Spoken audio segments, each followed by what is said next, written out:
Hi, my name is Kirk Voss, and I'm a data scientist. For my capstone project, I predicted NBA player performance.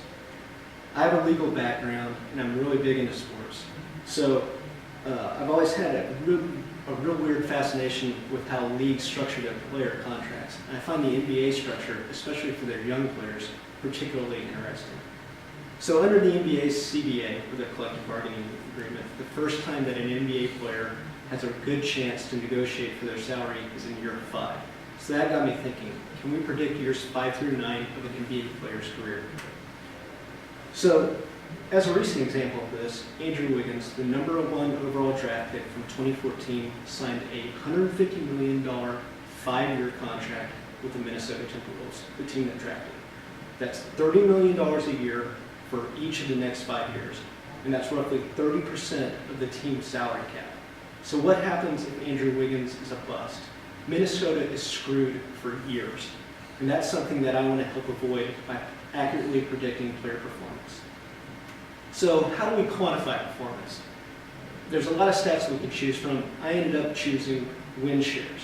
Now, win shares is a player statistic that attempts to credit individual players for team success. It's roughly equivalent to how many wins an individual player contributed to. Now, the downside of win shares is that if you're a good player on a bad team, it may not accurately reflect your actual performance. So the technology I use to predict win shares includes the standard data science technology stack with the addition of Data Miner, which is an application that I use to scrape data from basketballreference.com, which is where I got most of my data. From scikit-learn, I used a collection of random forests, with each random forest predicting a different year, years 5 through 9, of the player performance. So for some of the challenges I faced, the data I collected was basically 1 row per player per season. But to isolate years 1 through 9, which I needed to train and test my model, I needed the year the player entered the NBA. So that's something that I had to go out and get and add into my data. And after I did that, I realized that I was getting some weird results. And that was because of player collisions from my multiple data sources. Turns out that NBA players like to name their sons after themselves, and their kids also play in the NBA, and that created problems, so I had to go in and manually fix that. Another issue is that injuries in years 3 and 4 of an NBA player's career tend to have some weird results for predicting years 5, 6, and 7. So what I did was create a weighted mean function, a custom function, and applied that to my data, and it tended to smooth out and improve model performance over just a straight up mean. So for testing my model, I made sure that my test set had some all-time great players, some borderline all-stars, and some replacement level or league minimum players. So let's see how it did. So here's Dwayne Wade, a future Hall of Famer. You can see that the model does a pretty good job of predicting years 6 through 9, but it's way off in year 5. So what happened then?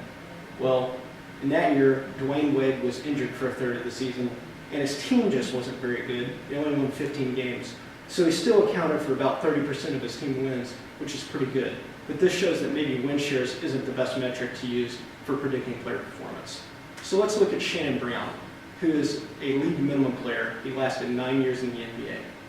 You can see that the model over-predicts for years 6 through 9. So there's definitely room for improvement in the model. I also thought another piece of useful guidance would be to identify the players most similar through 4 years of the NBA player's career. And so this method uses Euclidean distance on the same feature set that I used to train my random forest. In this example, we see the 5 most similar players to Andrew Wiggins. Michael Finley, Rip Hamilton, and Monta Ellis are all borderline all-stars, very good players. Devin Booker is an up-and-coming, really good player with a lot of potential for Phoenix. Ron Mercer was a guy that was okay, but who lasted in the league for years. So this seems to indicate that Andrew Wiggins is in pretty good company, but maybe not $30 million a year company. So for next steps, I want to explore predicting stats that are less team dependent. Perhaps something like value over replacement player or wins above replacement. I also want to add positional shot data into my data set because the league is moving towards a more 3-point heavy league and more layups, and the mid-range game is kind of fading away. So I want to see how that affects player performance. And ultimately, I want to provide a salary recommendation so GMs can quantify the amount that the player is actually worth. So here's my contact information. If you want to watch a game, have a beer, hit me up. I'm always down. Thanks.